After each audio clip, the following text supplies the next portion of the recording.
اعوذ بالله من الشیطان الرجیم بسم الله الرحمن الرحیم. دران زده کوونکي هیله ده چې روغ او جوړ به وئ. د نن ورځ درس موضوع ده محیطي زاویه.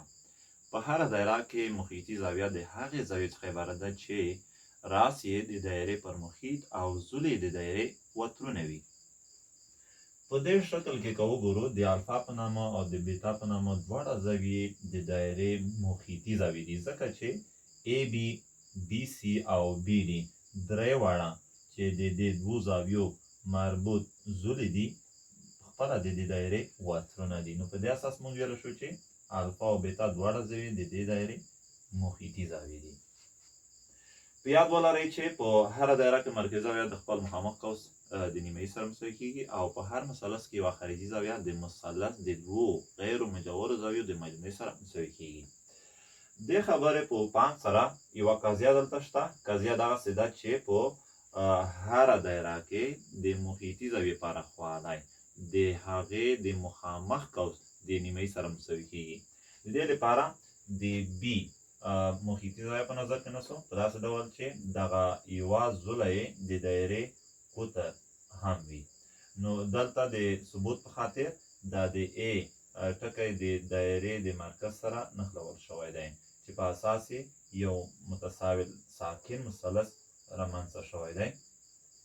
اوس دلته په دې شکل کې اول دغسې وایو چې دا د ا او سی زاویه د دایرې مرکزي زاویه ده چې دا د خپل مخامخ قوس سره مساوي کیږي چې په دې مخکې بحث شوی دی.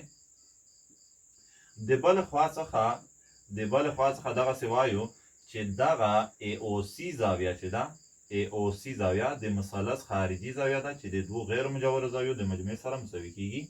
نو دغسې لیکلی شو چې ا زاویه جمع بي زاویه. دا چې مثلث متساوي ساکن دی ځکه چې ا او او او بي د دایرې شعاګانې دي. نو موږ ویلی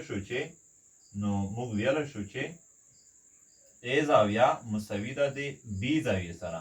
کله چې دا دوی زاویې سره مساوي کیږي ځکه مثلث متساوي ساکن دی، کله چې زول یې مساوي نو د زولو مربوط زاویې هم سره مساوي.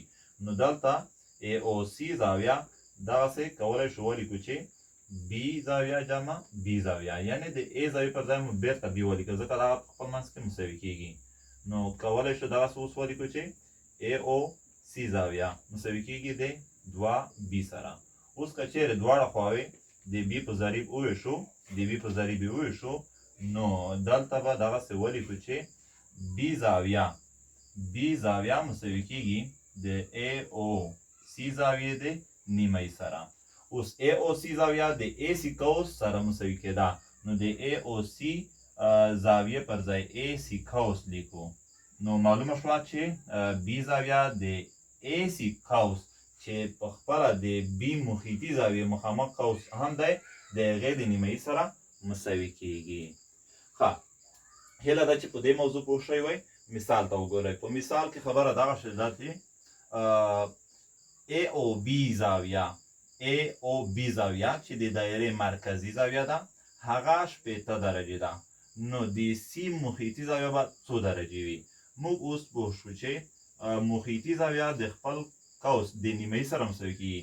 که ای بي وګورو دا د یوې خوا څخه د دې مرکزي زاویې مخامخ قوس هم دی او د بلې خوا څخه د دې محیطي زاویې مخامخ قوس هم دی. نو د سی محیطي زاویه به د مخامخ قوس د نیمایي سره مساوي کیږي. مخامخ قوس څو درجې دی؟ 80 درجې کیږي ځکه چې مرکزي زاویه چې 80 درجې نو ای بي قوس به هم 80 درجې وي. نو سی زاویه چې پیدا کوو نو 80 درجې به په څو ویشو؟ په 2. نو سی محیطي زاویه به څو درجې وي؟ 10 درجې وي. ښه ګران زده کوونکو، هیله ده چې موضوع مو زده کړې وي. تر بیا الله مل شه.